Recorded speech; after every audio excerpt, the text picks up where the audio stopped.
함께 나눌 말씀 보겠습니다. 신약성경 빌립보서 4장 14절부터 20절 말씀 보겠습니다.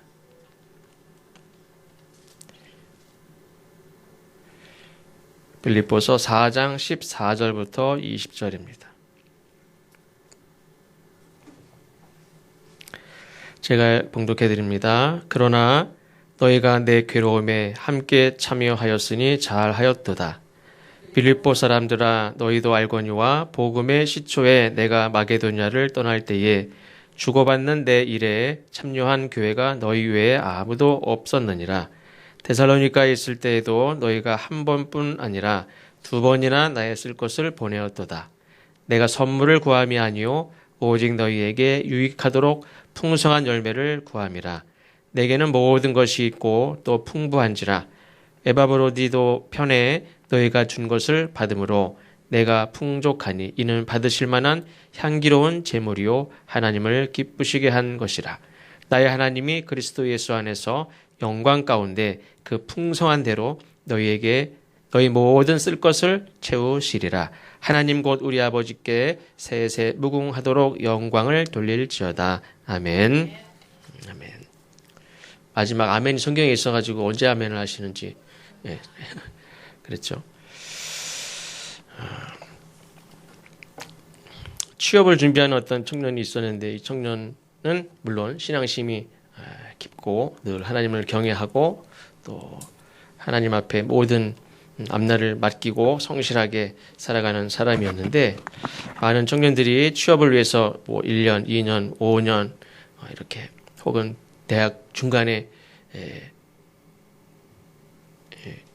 그만두고 바로 공무원 시험 준비하는 사람도 있고 또 자격증 시험 준비하는 사람도 있고 그러면서 취업하는 시간이 길어지기도 하고 그래서 취업을 아직 못한 사람들도 있고 그렇습니다.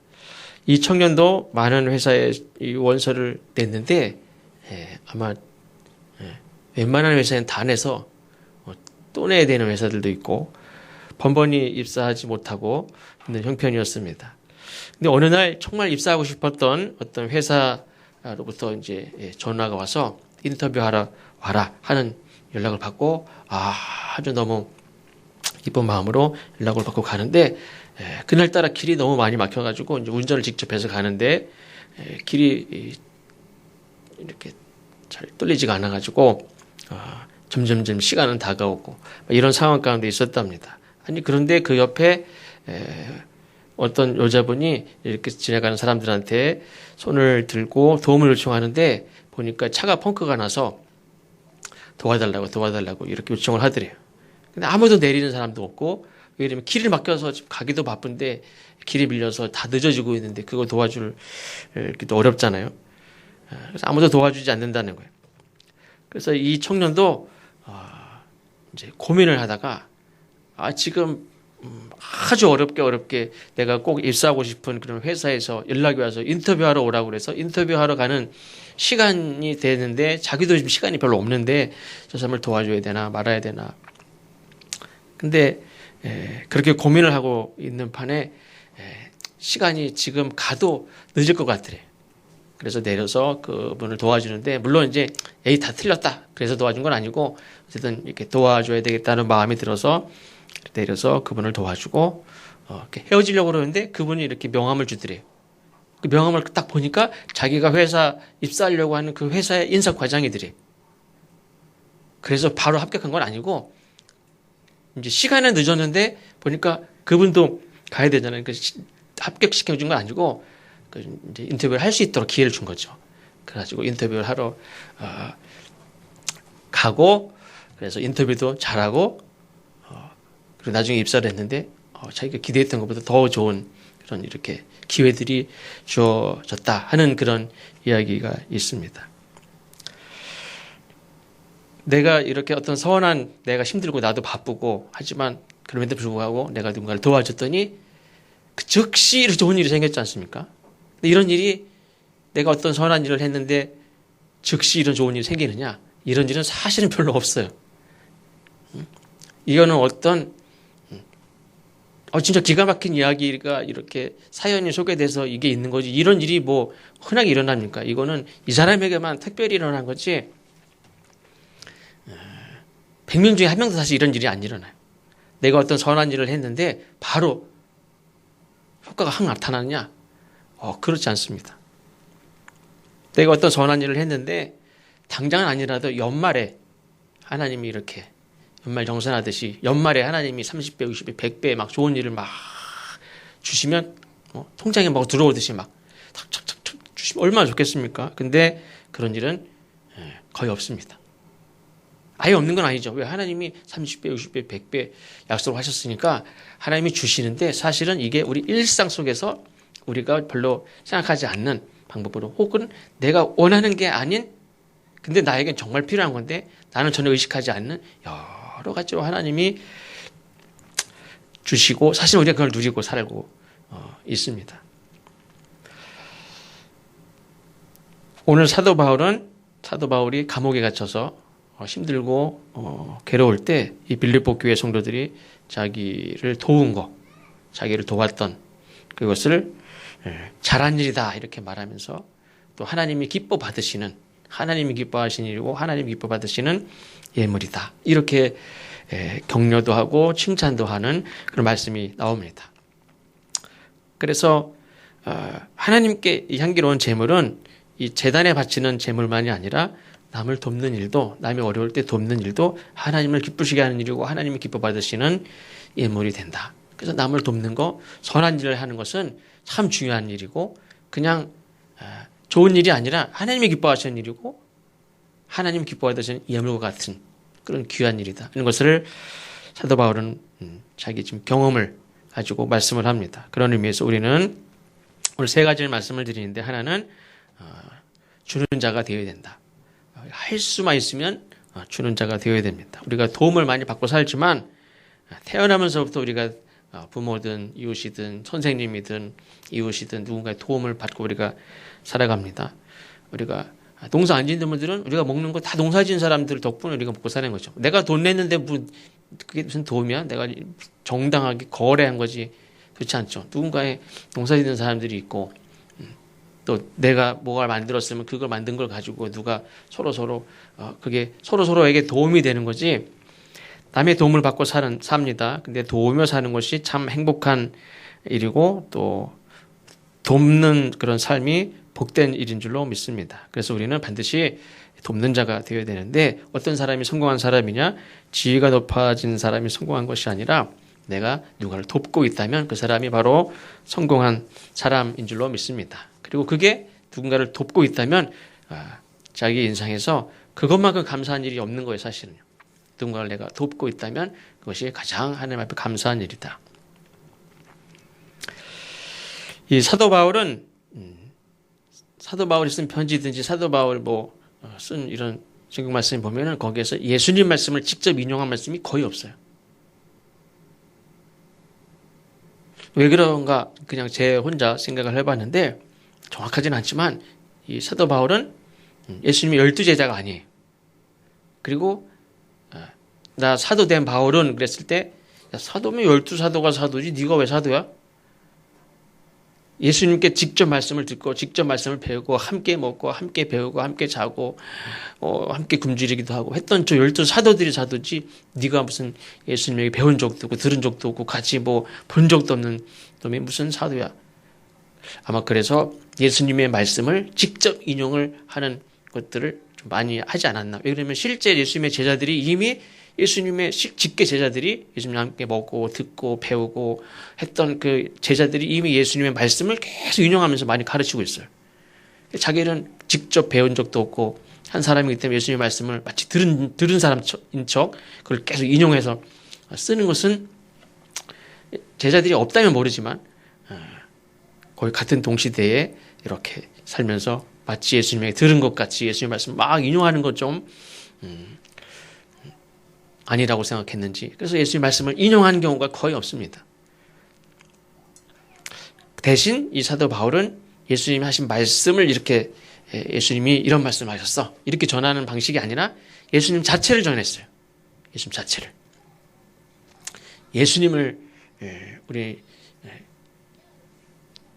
예수님을 전하고 예수를 믿고 우리가 구원받은 사람의 그런 삶과 또 앞으로 하나님께 주시는 그 면류관을 바라보며 살아가는 그 삶을, 그리고 유대인과 이방인 간의 그런 갈등 가운데서 그리스도인으로서 사는 것이 하나님의 뜻이 무엇인지를 이렇게 가르치는 일을 많이 했죠. 예수님이 말씀을 인용해서 하는 그런 방식이 아니라 예수님 자체를 많이 전했습니다.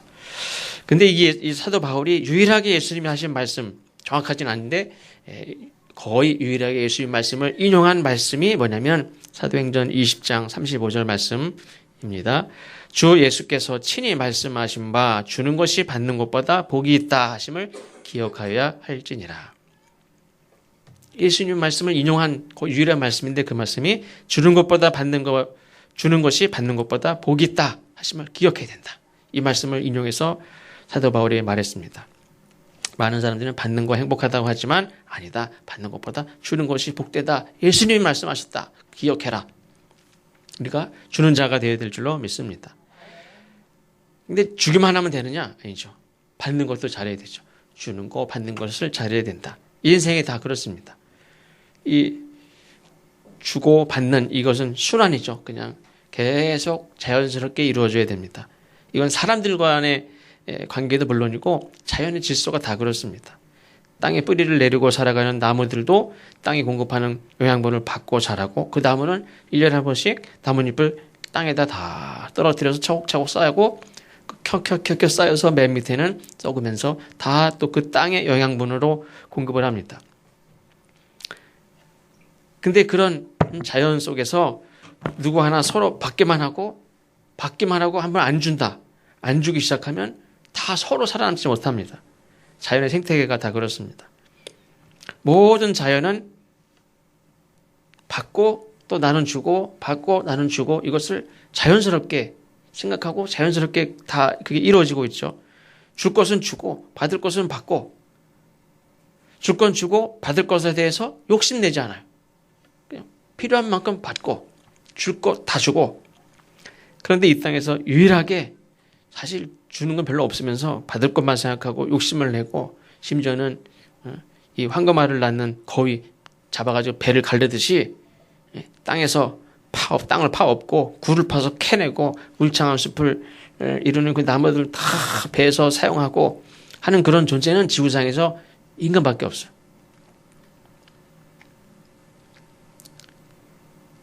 갯벌을 그냥 두고 거기서 나오는 것들을 먹고 살면 100년도 살고 1000년도 살고 10,000년도 살아요.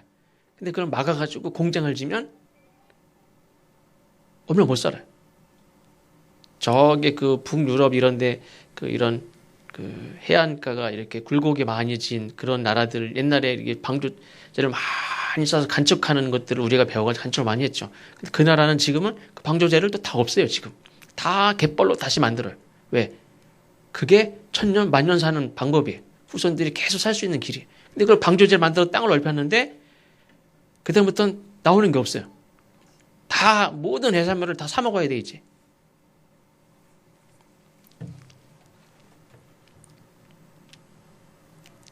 인간만이 급하게 막아가지고 파서 다 먹죠. 자연에게 돌려줘야 될 것은 주지 않고 쓰레기만 돌려주죠. 그리고 노예를 착취하듯이 땅을 착취하는 존재가 인간이 아닌가 생각을 합니다. 그래서 인간이 인간답게 사는 것은 나 외에 다른 사람에게 돌려줄 걸 돌려주고, 자연에게 돌려줄 걸 돌려주고, 그래서 돌려줄 걸 돌려주는, 받기만 하는 게 아니라 가져가는 것만이 아니라 돌려줄 거 돌려주는, 온전하게 돌려주는 거, 그게 인간다운 것이다. 그게 또 자연의 질서입니다. 받을 것에 대해서 욕심내지 않고 필요한 만큼만 사용하고 하는 것. 그리고 받는 것에 대해서 감사하게 받는 것이 중요하죠. 그래서 우리가 남을 돕더라도 그 돕는 마음은 어떤 마음이어야 되느냐? 받은 사람의 마음으로 돕는 거예요. 도와야 된다 해서 돕는 게 아니라 받은 사람은 감사하게 받죠. 그래서 도울 때는 나도 받을 때 감사하게 받았어요. 감사한 마음으로 돕는 거예요. 받는 것을 자존심 상해하거나 거부하는 사람. 근데 이 사람이 누굴 도와. 남을 돕더라도 그 사람은 감사한 마음으로 돕거나 감사한 마음으로 주는 게 아니죠. 내가 너보다 능력이 많으니까, 내가 너보다 돈이 많으니까 너를 내가 도와주는 거야. 이런 생각으로 도와줍니다. 그렇게 해서 주는 것은 선한 일이 아니. 그건 이미 죄고 이미 상처를 주고 문제가 발생해야 됩니다. 예수님이 말씀하셨습니다. 십자가에 돌아가시기 전날 밤에 제자들과 함께 만찬을 잡수시고 제자들의 발을 씻겨주시는데 베드로가 그 상황이 납득이 되지 않습니다. 어떻게 주님께서 내 발을 씻기십니까? 절대로 그럴 수 없습니다. 제자들이 선생님 발을 씻겨드려야지 어떻게 선생님이 하나님의 아들이신 그리스도께서 내 발을 씻어줍니까? 안 됩니다. 그때 예수님이 하신 말씀은 내가 내 발을 씻기지 않으면 넌 나하고 상관이 없다 그랬어요. 내가 너를 씻겨주는 걸 너도 받아야 된단 말이에요. 나도 예수님으로부터 발 씻김을 받았다 하는 그런 마음이 있어야 네가 나중에 누구를 섬길 때도 남을 섬길 수 있고 나도 예수님에게 발 씻김을 받은 그런 은혜를 입은 사람이기 때문에 남을 도울 때도 그 은혜로 남을 섬기고 남을 돕고 남을 치유하고 하는 거지. 나는 사도니까 내가 널 고쳐주는 거야. 내가 은사가 많으니까 내가 너를 위해서 축복해 주는 거야. 내가 능력이 있으니까 너를 고쳐주는 거야. 나는 의로우니까 너 죄인들 너를 가르치는 거야. 이게 아니라는 거죠. 나도 예수님께 발 씻김을 받은 사람이니 나도 기꺼이 누군가를 발을 씻길 수 있다는 거죠. 사랑을 받은 사람이 그리고 사랑을 베풀 수 있다는 말입니다. 섬김을 받은 사람, 섬김을 받는 거 이것을 거절하는 사람이 남을 섬길 수 있느냐? 그럴 수 없다는 말입니다. 그래서 그리스도인은 남을 섬기기만 하는 자가 아니라 기꺼이 섬김을 감사함으로 은혜로 섬김을 받을 수 있는 사람이어야 된다. 섬김을 받은 그 마음으로 섬기는 거지 법이기 때문에 내가 능력이 있으니까 어떤 사람은 나는 착한 사람이니까 또 난 착하게 살고 싶으니까 그래서 섬긴다. 그런 마음으로 섬기는 거는 아무 의미가 없다는 거예요. 나도 받았으니 나눈다. 그래서 모든 섬김과 나눔과 가르치는 것도 마찬가지요. 내가 누구부터 배운 걸 가르치는 거지 내가 똑똑해서 가르치고 나는 나보다 당신보다 더 잘 알아서 나는 뭔가를 통달해서 깨우쳐서 내가 너를 가르치는 거야. 이게 아니에요. 나도 배웠어요. 하나님이 지혜를 주시고 깨닫게 하신 은혜를 주시고 한글책인데 아무리 읽어도 다 읽긴 읽는데 무슨 말인지 모르겠어요. 하나님 지혜를 주시고 깨닫게 하시는 것이 있어야 나도 배우는 거죠. 그래서 나도 누군가부터 배웠으니까 가르치는 것도 감사함으로 가르쳐야 돼요. 내가 안 배웠으면 어떻게 가르쳐요? 내가 힘이 있으니까 돕는 거고 내가 사람이 얼마나 살기 바쁘고 힘들고 지치고 그러면 무슨 발 닦아주긴 무슨 발 닦아줘요.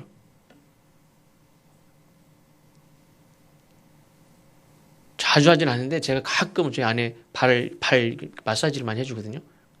아니, 말이 안 맞네요. 가끔 많이 해준다 그러니까 아니고 이렇게 저는 예전에 그 조합 살 때 어떤 그 여자 집사님이 자기 남편이 맨날 거의 사업하니까 술을 자주 술 드시고 오셔. 집사님인데. 그래서 밤 12시, 1시에 들어와도요. 다 들어오면 양말 다 벗겨주고 다 발 닦아준대. 그래서 무슨 뭐 하는 짓이야 내가 남자지만 진짜 무슨 저런 분이 다 있나 이랬어요. 근데 어린이집에서 맨날 이렇게 다니고 막 그러니까 이제 발바닥도 이제 아프고 맨날 이렇게 어깨도 결리고 그래서 이제 어깨 주물러 주고 발바닥 이렇게 시합해주면 제가 한번 예전에 강화 있을 때 태국 이렇게 수양에 갔다가 마사지를 한번 받은 적 있어요. 근데 발 마사지를 하는데 얼마나 시원한지 이렇게 발 마사지 해주면 엄청 시원하구나. 그래서 막 너무너무 피곤해가지고 막 발바닥이 붓고 막 그랬는데 발 마사지를 딱 받고 나니까 엄청 발이 시원한 거예요. 발 마사지를 해주면 엄청 시원하구나. 저도 알아요. 그래서 이렇게 발 마사지를 이렇게 해주면 너무너무 시원하다 알기 때문에 발 마사지를 해줘요.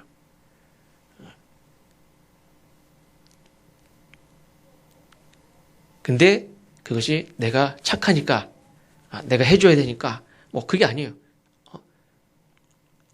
자랑하는 게 아니라 요즘엔 몇 달 동안 해준 적은 없지만 어쨌든 가끔 이렇게 근데 그 말 제가 드리신 말은 그것도 제가 힘이 있어야지 해주고 싶어야지 나도 피곤해 죽겠는데 남의 발을 막 그걸 주물러 주고 있어요. 그래도 쉽지 않아. 누군가를 돕는다는 거 굉장히 쉬운 게 아니에요. 나도 힘들어 죽겠는데 나도 지금 이렇게 잠깐만 10분만 누워 있어도 이렇게 누워 있고 싶고 피곤하고 힘들고 그랬는데 누구를 도와주고 누구 얘기를 들어주고 뭐 그걸 합니까? 근데 내가 누구를 도와줄 수 있는 거, 누구를 이렇게 내가 배운 거를 이렇게 가르칠 수 있다는 게 얼마나 감사한 건지 몰라요. 많은 사람들이 하고 싶어도 못하는 사람들이 더 많아요. 근데 내가 지금 누구를 돕는 기회가 생겼다. 내가 누구를 도울 수 있다. 누구에게 나눠줄 수 있는 게 있다. 이거 기회가 생겼다는 것 자체가 너무 감사한 일이에요. 그래서 예수님은 우리 그리스도인들에게 아주 우리가 이렇게 웬만한 사람들은 할 수 없는 그런 이렇게 대단한 것을 요구하는 게 아니에요. 예수님은 분명히 하나님께 받은 은혜에 따라 누군가의 섬김을 받은 거, 그걸로 감사함으로 행하라는 거예요. 받은 거, 예수님이 발 닦아줬잖아요.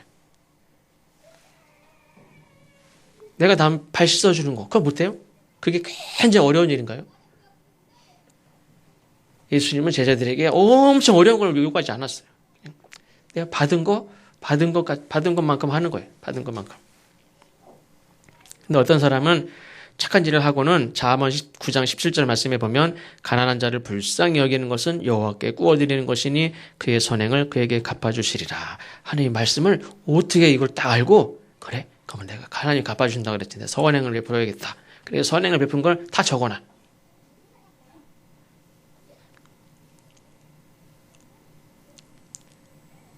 그래서 참 미안한 게 저희 결혼식 할 때 이렇게 부조한 친구들이 있는데 그걸 어디 갔는지 잊어버렸어요. 그 가끔 친구들 이렇게 어쩌다가 만나가지고 얘기하면 너 그때 갔었잖아. 근데 기억이 안 나요. 왔었구나. 그래서 지금은 이제 그거 상관없이 누가 부모님 돌아가셨다든지 그러면 이제 둘 다 무조건 거의 갑니다. 거의 멀어도 무조건 거의 상관하지 않고 가요. 왜냐면 빼먹을 수도 있고. 내가 낸 거를 다 적어놓는 사람들 있죠. 그래가지고 나는 보냈는데 얘는 안 보냈네. 근데 가난한 자를 불쌍하게 여기는 것은 여호와께 구워드리는 것이니 그의 선을 갚아주시리라. 이 말씀을 가지고 내가 선행한 것을 다 기록해. 야, 그렇게 하면 안 되지. 내가 왜 손해볼 짓을 해요? 나도 하나님이 주신다고 그랬으니까 나도 받아야지. 그리고 내가 행한 거 하나님이 다 정산해 줄 것을 계산하는 사람들이 있어요. 근데 우리가 이 땅에 사는 동안에 어떤 선행도 이 복을 받기 위한 수단이 되면 그건 어떻게 보면 쓸데없는 짓 하는 거예요. 예수님이 분명히 오른손이 하는 것을 왼손이 모르게 하라고 그랬어요. 이렇게 가벼운 건 오른손 하나로 되지만 좀 무거운 거는 왼손이 가죠. 근데 오른손이 왔으니 왼손 뭐예요? 빨리 와. 그래. 왼손을 온 거 오른손을 안 거 우리가 기억합니까? 그냥 자연스럽게 오른손 왼손이 같이 가잖아요. 그렇게 우리가 한 것은 잊어버리라고 그랬어요. 이걸 다 적어놓는 건 내가 선행을 한 거 하나님 갚아준다고 그랬죠. 다 기록하면 하나님 만약에 그래 나도 적는다. 너가 잘못한 거 나도 적는다. 이렇게 적으면 계산하면 30배, 60배, 100배 자기가 손해보는 일이에요.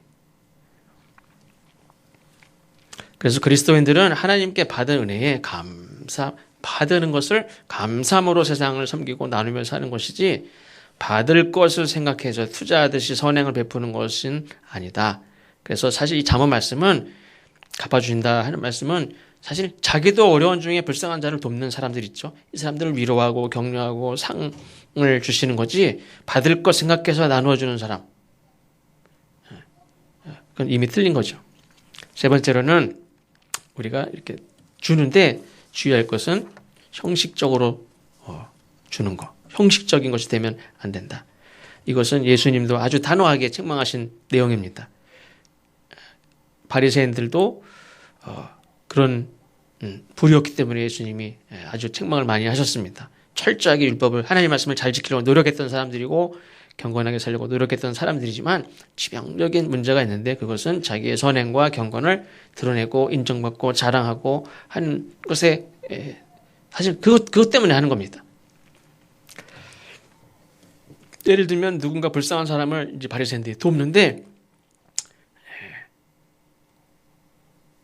자기 집으로 조용히 불러서 조용히 이렇게 도와주는 게 아니라 많은 사람들이 있는 길거리에서 사람들 다 보는 데서 큰 소리로 이렇게 나눠주면서 거기서 축복 기도를 막 해주면서 딱 보니까 바리새인이 저 사람 도와주고 있어. 많은 사람들에게 보이면서 하는 거죠.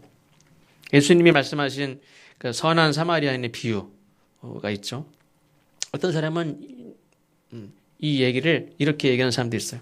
예수님이 이 여리고라는 골짜기에 강도 만난 사람이 쓰러져 있죠. 근데 그 주위에 아무도 없어. 도와줄 사람이 아무도 없는 거죠. 제사장이 지나가다가 봤어요. 근데도 분명히 봤는데 그냥 가고 레위 사람도 봤는데 그냥 가고. 근데 만약에 이 강도 만난 사람이 그냥 골짜기에 아무도 없는 이렇게 또 도적대가 나올 것 같은 골짜기에 아무도 없는 데서 쓰러져 있는 게 아니라 만약에 늘 사람이 북적북적거리는 그 예루살렘 시내에 강도 만난 사람이 쓰러져 있다면 제사장이 그냥 갔을 리가 없다는 거예요. 왜? 그 사람을 도와줄 수 있는 절호의 기회가 주어졌기 때문에 많은 사람들이 보고 있는 상황이기 때문에 서로 다투어서 막 도와주려고. 그러면서 왜? 내가 이 사람 도와주고 있잖아. 많은 사람이 보고 있단 말이야. 근데 골짜기에서는 왜 안 도와줬느냐? 보는 사람이 없어. 그러니까 무서워서 도망간 게 아니라 보는 사람이 없으니까 그냥 갔다는 거예요. 그걸 봐주는 사람도 없는데 내가 왜 거기서 그 위험을 무릅쓰고 도와줘?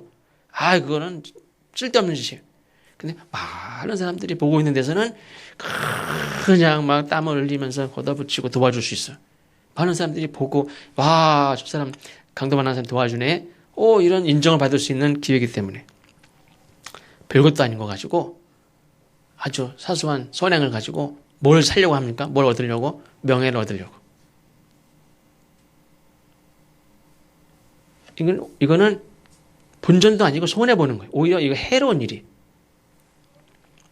어떤 목사님은 지금 은퇴하신 어떤 목사님은 수천 명 모이는 큰 교회 담임 목사님이셨는데 그때 교회에서 뭐 이런저런 막 봉사도 많이 하고 이런 거 있죠. 근데 그게 자꾸 그걸 자랑하는 게 싫어서 교회 소식지나 보면 교회 소식지나 뭐 회보 같은 거 만들어서 매달 뭐 하고 이런 거 막 올리고 막 이렇게 하지 않습니까? 근데 그게 싫어가지고 소식지를 안 만든다는 거예요. 매달 어느 고아원 방문하고 양로원 방문하고 어떤 개척교회 가서 봉사하고 뭐 연탄 달라준 거 사진 찍어서 막 책 만들어서 올리고 지금은 뭐 다 홈페이지에 올리지만 그냥 누군가를 도와줬으면 다 잊어버려야지. 어떤 사람은 역사로 남겨야지. 역사 같은 소리 하고 앉아있네. 그러면서 그러면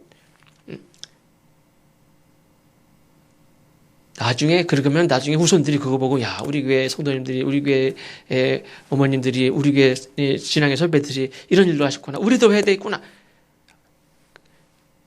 후대의 사람들은 그거 보고 도전을 받고 그렇게 해서 그런 일도 없고 한 세기만 지나가면 다 잊어버리고 다 쓸데없는 짓이다.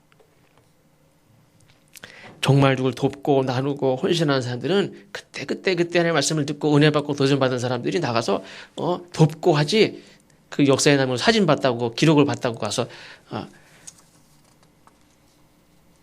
나누고 섬기고 그러느냐? 그렇지 않다는 거예요.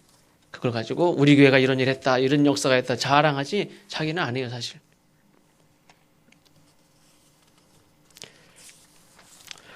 사도 바울은 지금 감옥에 있습니다. 근데 빌립보 교인들이 얼마간의 성금을 모아서 이 에바브로디 목회자 편에 성금을 모으고 또 편지를 가지고 왔어요. 성도들이 보낸 편지를 읽고 선물을 받고 사도 바울이 감사해서 다시 보낸 편지가 빌립보서입니다. 1장 7절에 보면 끝에 보면 너희가 다 나와 함께 은혜에 참여한 자가 됨이니라 이렇게 말합니다. 또 오늘 말씀에 보면 14절에 보면 괴로움에 참여했다. 바울은 감옥에 있지만 감옥에 있는 것을 사도 바울은 은혜라고 생각해요. 이 감옥에 있는 것이 복음을 전하는데 어떤 기회가 될 것으로 하나님 앞에 기도도 하고 있어요. 기대도 하고 기도도 하고 믿고 있어요. 이건 하나님의 은혜예요. 그리고 그리스도의 고난에 내가 참여하고 있다는 그런 은혜로 여겨요. 근데 여기에 누가 지금 동참하느냐? 빌립보 교회 성도들이 여기 참여하는 거예요. 이 바울은 그게 기쁜 거예요. 각 교회들이 믿음 생활을 잘하고 있다. 핍박 가운데도 잘하고 있다. 이단들, 거짓 선지자들이 있는데 이들을 물리치고 잘 모이고 있다. 이런 소식들도 귀하지만 지금 빌립보 교회 성도들이 자기들도 어려운 가운데 빌립보 교회는 참 굉장히 형편이 어려운 교회였어요. 그럼에도 불구하고 감옥에 있는 이 사도 바울의 은혜의 주님의 고난에 동참하는 이것이 너무너무 감격스럽고 기쁘고 했던 거예요. 그래서 오늘 말씀해 보면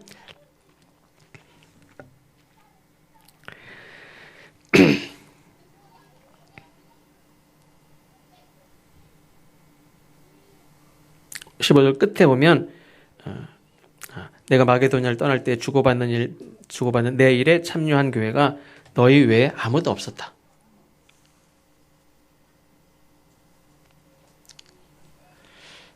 사도 바울은 이 빌립보 교회 성도들의 사랑과 또 기도를 기억하죠. 사도 바울은 많은 곳에 다니면서 교회 세우고 고생도 했는데 복음을 전했는데 이 빌립보 교회 성도들이 이렇게 성금을 모아서 줬는데 이 빌립보 교회만 그랬다는 거예요. 이게 서글픈 얘기지만 또 귀한 얘기죠. 바울은 많은 수고를 했는데 정말 받은 거 없이 주기만 했던 그런 삶을 살았던 것 같습니다. 그리고 물론 자비량으로 자기 일을 가지고 돈을 벌어서 자비량으로 선교를 했으니까 대부분의 사람들은 다 바울은 뭐 재정적으로 별 문제가 없을 것이다. 그리고 사도 바울은 앞에 우리가 읽지 않았지만 앞에 보면 나는 비천에도 처할 줄 안다. 자족하는 것을 배웠다. 능력 주시는 자 안에서 나는 무엇이든 할 수 있다. 난 가난하다고 못하고 힘이 없다고 못하고 뭐 그렇지 않고 난 어떤 상황에서도 나는 할 수 있다. 그렇게 얘기해서 그런 줄 알고 안 도와줬는지 모르겠는데 대부분의 교회들은 아무도 비천에도 처할 수 있대. 그냥 가난해도 자족하고 산대. 사도 바울 같은 사람이 다 살지 뭐. 하나님이 도와주시고. 믿음의 사람들인데 잘 살지 뭐. 아무도 신경 안 썼던 것 같아요. 근데 빌립보 교회 성도들은 빌립보 성도들이 다 이 사도 바울을 돕습니다. 그것이 사도 바울은 고마웠어요. 그러면서 사도 바울은 나는 풍족하다 이렇게 말합니다. 감옥에 있는데 뭐 풍족하면 얼마나 풍족하고 또 풍족하다는 게 무슨 의미냐? 이것은 쓸 돈이 많다는 그런 의미보다도 빌립보 교회 성도들의 그런 마음을 내가 받는 사랑을 받는 그런 사람으로서 나는 더 부족한 게 이제 전혀 없다 그런 뜻이죠. 너무 행복하다는 거예요. 더 바랄 게 없다는 거예요. 그리고 내가 사랑하는 기도하는 헌신했던 그 교회 성도들이 이렇게 참 너무 자랑스럽지 않습니까? 이 교회가 다 신경도 안 쓰는데 이렇게 할 수 있다는 게 얼마나 감사해요. 제가 축구 이렇게 아이들이랑 하면서 아이들이 밥 먹으러도 가잖아요. 그러면 어떤 아이들은 다 앉아가지고 주는 것만 받아서 먹는데 어떤 아이는요 딱 오자마자 수저통을 딱 가다가 착착착착착 넣고 물컵 딱 넣고 물 탁 탁 목사님 물 드세요. 넣는 애들이 있어. 10명이 앉아있으면 딱 한 명이 그렇게 해요.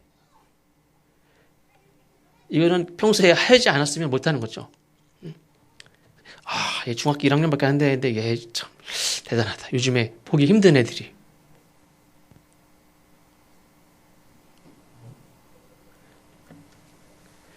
근데 다 여러 교회가 있는데 빌립보 교회만 얼마나 감사해요. 그거 보는 것도 감사하죠. 예수님이 이렇게 무리들을 가르치시고 다 저녁이 되는데 배고픈데 아무도 먹을 걸 찾는데 아무도 내놓는 게 없었죠. 근데 어떤 아이가 먹을 것을 이렇게 내놨을 때 예수님이 전에도 말씀드렸지만 하루 종일 말씀을 듣고 아무것도 안 내놔. 이것들 진짜 세상 완악하네. 이렇게 생각하지 않으시고 그거 내놓은 그 어린이가 바친 거를 감사하며 축복기도를 하셨죠. 그런 세상 가운데서 이걸 내놓을 수 있는 그런 영혼이 있다는 것이 너무 감사하죠. 그래서 많은 교회들이 있지만 다 하면 얼마나 좋겠습니까? 그런데 지금 이제 막 교회가 세워지기 시작하는 가운데 빌립보 교회 같은 교회가 있다는 것이 너무나 감사한 거죠. 풍족하다. 사도 바울은 그런 거죠. 안 먹어도 배가 불러 지금. 너무너무 좋아. 비록 감옥에 있지만 저 세상 밖에 감옥 밖에 살아가는 사람들은 누리지 못하는 행복함이 사도